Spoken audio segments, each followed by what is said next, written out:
நாங்க பஞ்சம் படைப்பதற்காக நாடு விட்டு நாடு வந்தோம். இங்க வந்து ஏதோ செல்லாண்டியம்மன் கோயிலான்னு தெரியுதுங்க.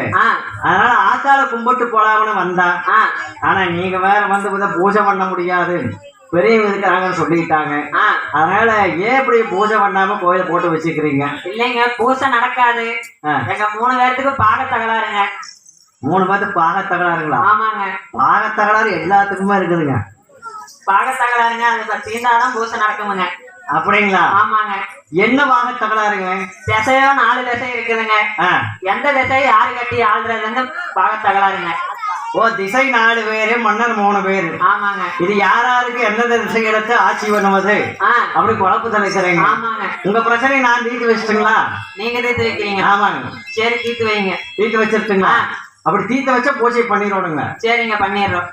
அவங்க தலை சொல்லிடுறாங்க. இல்ல பண்ணிடலாம்.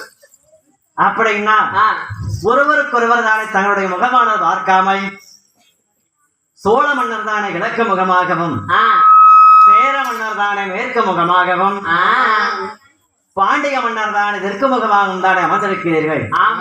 யாரெல்லாம் எந்தெந்த திசையை பார்த்து அமர்ந்திருக்கிறீர்களோ அதே திசையைத்தானே நீங்கள் தானே நாட்டினை கட்டித்தான் ஆண்டு கொண்டுதான் வாருங்கள். குழப்பம் நின்றுச்சுங்களா? சரிங்க. இன்னொரு சந்தேகம் வருது. சரி, 3 பேருக்கு 3 திசை கொடுத்துட்டீங்க. வடக்கத்து திசை யார் எடுக்கிறது என்று அது சந்தேகம் தானுங்க. வடக்கத்தை சீமையத்தான கொங்கு மண்டல சீமையாக விவசாயத்துக்கென்று உரித்தாக காவிரி நதிக்கரையும் கங்கா நதிக்கரையும் ஓடக்கூடிய ஒரு நீர்ப்பாசனத்துக்காக விவசாயத்திற்காக அதை அப்படியே விட்டுருங்களேவா? சரிங்க. ஒரு சந்தோஷம் தானுங்க? சந்தோஷமுங்க. அப்படி என்று பூமி இந்த பேரரச வண்ணர்களும் தானே பார்த்து ஆளாத்தாக்கம் இடத்து மிகப்பெரிய சந்தோஷமுங்க எங்களுக்கு. எங்க பாக தகராறைத்தானே தீர்த்து வைத்து விட்டீர்கள். அதனால வாங்க எல்லாரும் போய் சந்தோஷமாக தன் சாமி தரிசனமான செய்யலாம் என்றார். அதன் பிரகாரம் தானே செல்லாண்டிகளுடைய ஆலயத்துல தானே வந்து பூசவன் என்றுதான் சொல்லும் போது பூசாரியா பூசை பண்ண சொல்லிட்டாங்க. சரி சரி, பண்ணிருந்தேங்க. பண்ணுங்க. அப்படி என்று செல்லாண்டிகளுடைய ஆலயத்துல தானே மணி அடிச்சார். பூசாரி ராஜியில இருக்க தொப்பு தண்ணிய மேல வச்சாங்கோ. மணி அடிச்சாங்கோ.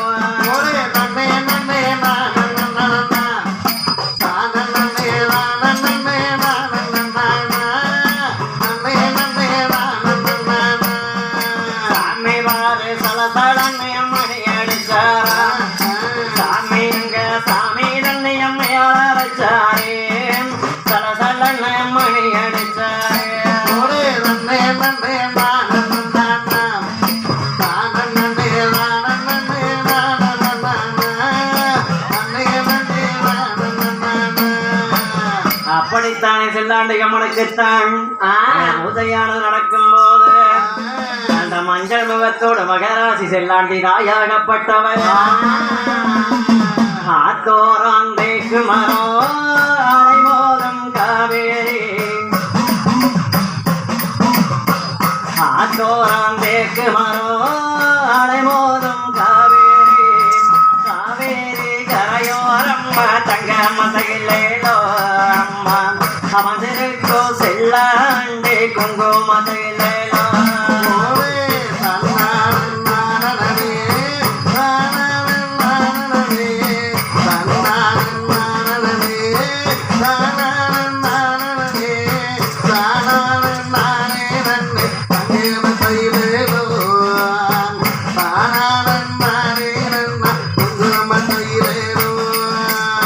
மண்ண பகந்தவனா மதுகரையோ செல்லாண்டே.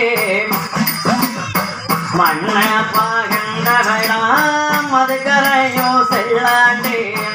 காணி வாழ்ந்தவளே தங்க மத்தையிலேலோ அம்மா. கல்லு வெட்டம் போட்டவளாம் குங்குமத்தையிலேலோ.